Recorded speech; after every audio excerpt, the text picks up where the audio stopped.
Vamos lá, vamos falar aqui hoje de um encontro muito importante. A partir das 7 da noite vai acontecer um evento online, Evangélicos, Favela e Violência, que está sendo promovido pelo projeto Usina de Valores, realizado pelo Instituto Vladimir Herzog. E para falar sobre esse encontro, a gente convidou aqui a Viviane da Costa, teóloga, pastora pentecostal, idealizadora e coordenadora do Iruá, local de acolhimento para mulheres vítimas de violência doméstica, historiadora, mestra em ciências da religião, coordenadora de projetos do ICER e pesquisadora do narcopentecostalismo no estado do Rio de Janeiro. E a Renata Aquino, ela que é pedagoga, especialista em psicossociologia da juventude e políticas públicas, tem experiência profissional nas áreas de assistência social, educação e direitos humanos há 14 anos, com crianças, adolescentes, famílias e profissionais, exerce o cargo de coordenadora do projeto Usina de Valores e atua como assessora em programas e projetos sociais de juventude. Olha só o currículo das duas, né? A Renata e a Viviane, sejam bem-vindas, bom dia. Bom dia, prazer falar com vocês. Bom feriado, espero que vocês acompanhem a gente por aqui.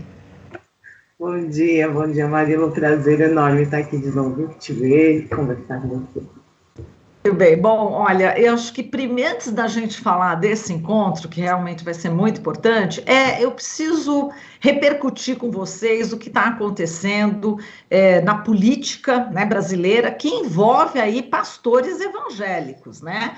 E a gente está falando aqui de evangélicos também. Então, só que tem evangélicos e evangélicos, mas vamos lá, gostaria que vocês comentassem o fato, né, dos pastores Arilton Moura e Gilmar Santos, suspeitos de comandar aí um gabinete paralelo no Ministério da Educação, né, que intermediava aí recursos de educação em troca de dinheiro, de ouro e até compra de bíblias, né? Agora, de acordo com informações do Gabinete de Segurança Institucional, que foi divulgado ontem, o pastor Arilton Moura esteve 35 vezes no Palácio do Planalto entre 2019 e 2022, né? Agora, em 10 visitas, né, ele esteve também acompanhado pelo pastor Gilmar Santos. Por 2 vezes, as visitas ao Planalto ocorreram imediatamente antes dos pastores se reunirem com o então ministro da Educação, Milton Ribeiro, e também prefeitos do Maranhão. Ou seja, ele saía do Palácio do Planalto, em seguida ia lá para o Ministério da Educação. Como é que vocês estão analisando esses fatos, né, de corrupção no governo federal, enfim, envolvendo aí pastores evangélicos? Quem começa aí, a Renata ou a Viviane? Renata? Renata, começa. Vamos lá, Renata. Começar. Olha, Marilo, eu tenho total compreensão de que é isso que você diz, né? A gente tem evangélicos e evangélicos, né? E, infelizmente, a gente tem uma representatividade grande desse tipo do que é de pior, né? Do que é de pior dessa representação, né? Acho que a grande questão é como a gente consegue dar espaço e dar vazão para quem está fazendo outros discursos, para quem está no combate à violência, a essa cultura de ódio, né? Inclusive, o Usina, ele tem essa intenção, né, de trazer para o debate público essas pessoas que estão fazendo outras discussões, né? Porque a gente precisa tomar esse espaço. E tem muita gente boa fazendo discussão em direitos humanos e com outro jeito de agir, com outros princípios, né? Então, é muito triste ouvir esse tipo de história, ouvir esse tipo de notícia, porque a gente tem experiências muito bacanas acontecendo nas bases, nas comunidades, uma mobilização linda acontecendo. Então, é muito triste, por um lado, mas é muito bom saber que existem boas experiências também. E é isso que a gente quer mobilizar, né? Mas acho também importante identificar com isso que esse público evangélico é um público com grande impacto social, né? Eles estão nessa experiência, eles estão decidindo coisas, eles estão no debate. Então, como é importante também perceber isso e trazer essa discussão para todos os âmbitos, né? Exato, tem a bancada da Bíblia, né, no Congresso Nacional, né, e vai exatamente nessa direção. Agora, Viviane, conta pra gente, você que é pastora, como é que você, vendo essas notícias, né, qual que é a tua reação, Viviane? Enfim, e como você está analisando toda essa mistura, né, dos evangélicos com a política do Bolsonaro, esses crimes aí que estão sendo apurados, né, estão sendo investigados de corrupção. Não é fácil a gente olhar para esse cenário como evangélica de forma alguma. A gente tem esse cuidado, né, de se sentir ofendido, não se sentir ofendido por fazer parte desse segmento que teoricamente seria um só, e como a Renata já disse, a gente sabe que não se trata disso. Mas eu acho que o que a gente pode olhar para esse caso, para esse escândalo, e que ainda bem que apareceu, apesar de já ter sido decretado sigilo sobre as visitas, então a gente não vai poder ver tanta coisa se continuar dessa forma, é pensar que, apesar da maioria evangélica no Brasil hoje ser pentecostal, que é o segmento que eu faço parte, nos espaços de poder, quem tem ocupado são os pastores, que a gente chama de pastores reformados. Nesse caso, tem um ponto que é interessante, né? Nós temos o pastor reformado, que ocupa esse lugar de poder, e nós temos outras denominações, outros segmentos do movimento evangélico que inclui esse pastor, que é um pastor assembleiano, pastor pentecostal. É bom que apareça, é bom que a gente tenha acesso a essa informação e que o que nos foi limitado seja derrubado, mas é importante pensar, como a Renata também já disse, que apesar desses lugares de poder estarem sendo ocupados por pastores que estão de fato com uma estrutura e com um plano de poder, eles não representam de verdade tantos outros evangélicos que estão vivendo nesses outros lugares, que são essas igrejas de bairro, que são nessas periferias, nesses lugares mais pobres. É claro que o discurso desses pastores que ocupam esses lugares de poder mobiliza muitas vezes essa massa e esses outros evangélicos que estão mais distantes do poder. Mas seria leviano pensar que esses pastores que estão envolvidos nesse caso de corrupção representam os evangélicos no Brasil. A gente vai precisar lidar com isso. A igreja evangélica se colocou nesse projeto de poder, ocupar espaços de poder. Então, a gente vai começar a precisar olhar para esse lugar, sem agora tentar fugir, como é o que está acontecendo. Está vendo? A gente não tinha que ter se envolvido com política.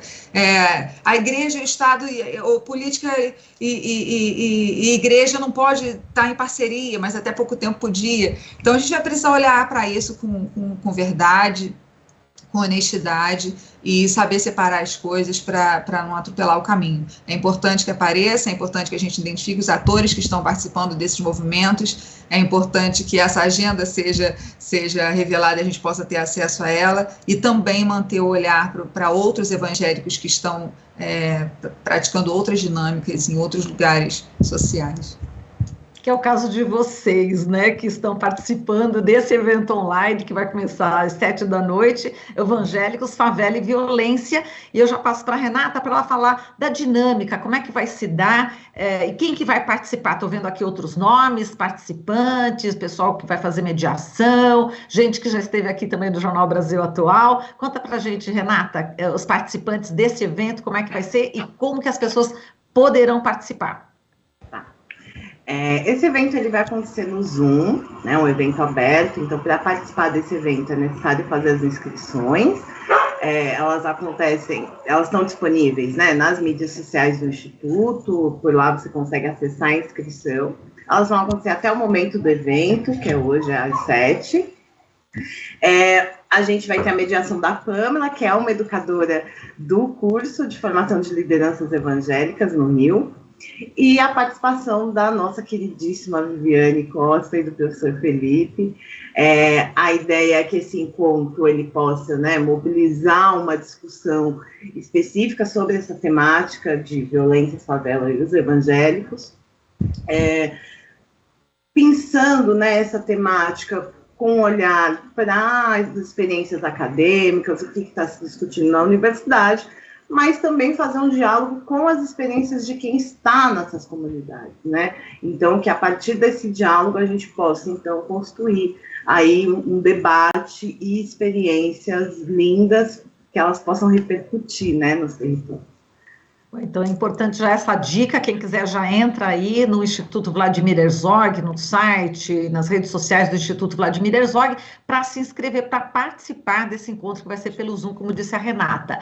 Vai participar, ela falou do Felipe, né, Felipe dos Anjos, ele que é pastor também, ele é doutorando em Ciências da Religião pela UMESP, autor do livro Biopolíticas do Sacrifício.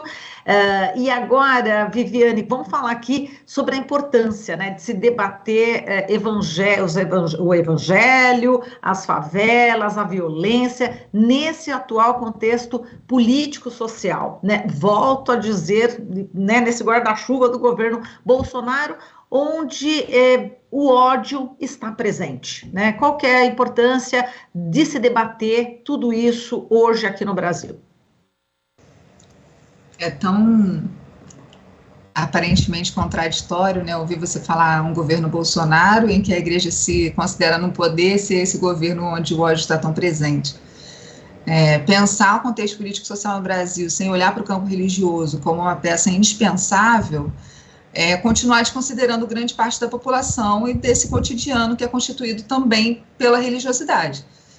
Não é nova, não é recente a importância da religião nas estruturas e dinâmicas políticas do país. Ela está presente desde a colonização e com essa ideia de laicidade que nunca existiu. O que é relativamente novo é essa presença da massa não homogênea de atores evangélicos, e é natural também que não se saiba lidar muito com esse fenômeno. Quem tem as ferramentas para lidar com esses atores está lidando com esses atores de maneira muito eficiente. Então, talvez a gente precise pensar quais são essas ferramentas e por que essas ferramentas são facilmente acessadas por esse governo ou por quem faz parte da Constituição, da estrutura desse governo. Daí a importância desse debate. A maioria dos evangélicos no Brasil, também na América Latina, vive nessas franjas sociais, nas margens, nas periferias. É importante a gente olhar para essa realidade onde a concepção política desses atores é constituída. Eles vivem entre violências múltiplas, desde da ausência do Estado, às violências de guerras urbanas, a fome, a ausência do mínimo para a sobrevivência. Muitos desses lugares representam os piores PIBs do país. Então, quando a gente pensa que eles vivem nesses lugares de violências múltiplas, de dinâmicas de guerra, e no fundo, ao fundo, está tocando louvores de vitória, louvores de libertação, talvez compreender todo esse cenário nos ajude a entender por que essa mensagem, por que essas ferramentas, esses elementos de mobilização de massa funcionam de forma tão eficaz. Pensar que é importante diminuir o nosso tom de voz, baixar um pouco o nosso tom de voz e olhar para os evangélicos periféricos que estão gritando em famílias de onde vêm as suas dores e quais são os seus anseios e quem é que está respondendo os seus anseios e quem é que está teoricamente ouvindo as suas dores e dando respostas, ainda que imediatas e aparentemente são soluções. Quem é que está aparecendo e quem é que está entregando para eles essa solução e essa resposta urgente para a vida? Quem está presente na periferia. Infelizmente, quem está presente na periferia, hoje, nessas igrejas de base, nessas igrejas de bairro, não é quem tem tentado vencer e derrubar esse discurso de ódio. Talvez a gente precise nos aproximar mais para ouvir do que para falar. E entender quais são as peças dessa dinâmica que tem conversado e respondido às perguntas dessas pessoas que vivem nesses lugares de violência e de pobreza. E nesses lugares de violência e de pobreza, a gente percebe exatamente a ausência do Estado, né, Viviane? Sim. E aí, no caso, as igrejas evangélicas, elas notoriamente também estão ajudando também essas pessoas, mas não só as igrejas evangélicas, né? A gente tem também forças, enfim, ligadas à violência, que estão também nessa comunidade e estão também ajudando, não é isso? Essa é a complexidade, né? Quando a gente olha para esses espaços, a gente precisa perceber as redes de apoio que estão organizadas nesses lugares. E as redes de apoio que estão presentes nesses espaços, na semana passada e retrasada, eu passei toda semana em Nova Iguaçu, que é onde eu vivi, cresci, saí tem 3 meses, prestando assistência aos moradores da enchente. E o que foi muito claro, assim, nas andanças pelas ruas, é que todas as igrejas estavam abertas, evangélicas e católicas, elas estavam abertas prestando assistência aos moradores. Contudo, os milicianos também estavam presentes, prestando assistência a esses moradores. E depois a gente não consegue entender muito bem por que quando a gente fala que é um governo de miliciano, não soa tão ruim para quem vive, por exemplo, no Rio de Janeiro, que está inserido nessa dinâmica de milícia há aproximadamente 2 décadas, há pelo menos 2 décadas. Então, quem está ali na hora para responder às necessidades, para responder às perguntas, para atender às urgências, quem constitui essa rede. Essas redes são formadas, sim, por igrejas evangélicas, e aqui eu não estou dizendo que elas são uma rede única, tá? Estou falando de algumas redes específicas e não que trabalham em conjunto, mas as igrejas evangélicas, igrejas católicas e também nesses espaços no norte com as suas milícias. A gente sabe que em outras favelas, por exemplo, na Zona Norte, na Zona Sul, a gente encontra também associações criminosas que atendem essas pessoas da comunidade porque elas não têm acesso aos direitos básicos que deveriam ser garantidos pelo Estado. Exato. E, Renata, dentro desse contexto todo, né, traçado aí pela Viviane, a educação em direitos humanos é fundamental entre as comunidades, né, entre as pessoas que fazem parte da comunidade e, no caso, os pastores evangélicos são um canal também para isso, né? Eu queria que você falasse essa relação, né, entre educação em direitos humanos e os evangélicos. Legal. Olha, Marilu, essa relação, né, a gente, nesses anos todos aí de usina, várias edições e várias experimentações do Instituto, com a educação em direitos humanos, seja ela formal ou informal, o que a gente percebe é assim, que essa discussão com o público evangélico, como a Viviane disse, ela é incontornável, porque ela é o público que está nas periferias, que está experimentando a defesa de direito, a falta dele, né? Então, não é possível fazer uma discussão de educação e direitos humanos sem esse público. E a gente quer estabelecer essa relação a partir de alguns valores, que a gente entende que são valores comuns entre a proposta do projeto e as pessoas, né? Porque a gente, no final das contas, está falando de pessoas, né? Então, os valores do bem viver, da escutativa, do engajamento político, da dignidade humana e do coexistir na diferença.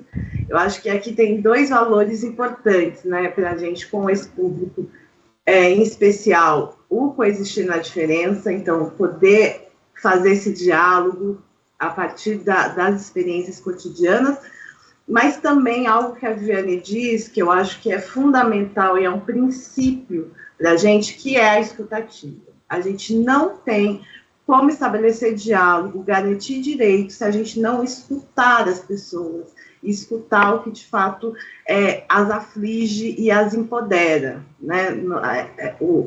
A experiência, ela é muito complexa, então ela vai ter, sim, questões de fragilidade, mas vai ter muita potência. Então, como a gente quer estabelecer essa relação, partindo desses valores e dessa escuta, né? Estar junto, para que a gente possa construir novas narrativas, mas não narrativas de quem está observando, mas narrativas de quem está nessa experiência, né? Que juntos possamos construir, sejamos evangélicos ou não, mas que a gente possa pensar na defesa de direitos nas periferias desse país. E, Viviane, só para a gente encerrar, a gente tem que tocar nas eleições, né, de outubro deste ano, e os evangélicos estão aí, estão sendo disputados, né, enfim, tem vários candidatos disputando aí esse segmento, né, religioso. Como é que você vê também esse momento, né, das eleições este ano? A gente tem aqui alguns candidatos, mas tem o candidato ainda, né, o presidente Bolsonaro, que quer se reeleger, né? Como enfrentar esse período também importante para a democracia brasileira, Viviane? Quer se reeleger, nem que seja a força, né? A gente está nesse contexto, assim. Pensar, vocês estavam falando de direitos humanos, né? Pensar os direitos humanos é também pensar os princípios do Evangelho. Falar de dignidade humana é falar do Evangelho, porque o Evangelho é notícia, é boa notícia de restauração dessa dignidade. A questão é como que a gente tem um governo que está no poder, que fala em nome de Deus e se apresenta como resposta aos evangélicos, porque muitos desses evangélicos que votaram e ainda sustentam esse governo entendem como uma resposta de Deus para a nação, para livrar esse povo da corrupção e da indignidade. Vive hoje uma situação de extrema indignidade, de desemprego, de fome, de insegurança alimentar para grande parte da população e não considera que é totalmente contrário ao Evangelho. Então, pensar direitos humanos, pensar dignidade humana e pensar os evangelhos não seria difícil se nós não tivéssemos esse discurso atravessado por outras questões. E aí entra as questões da pauta moral, entram questões também econômicas, porque quando a gente pensa que os evangélicos estão sendo disputados, a gente esquece que tem católicos sendo disputados e que tem outras frentes religiosas sendo disputadas, então é importante a gente pensar nessa direita religiosa, que tem alguns pesquisadores já pensando e fazendo essas associações, essas leituras.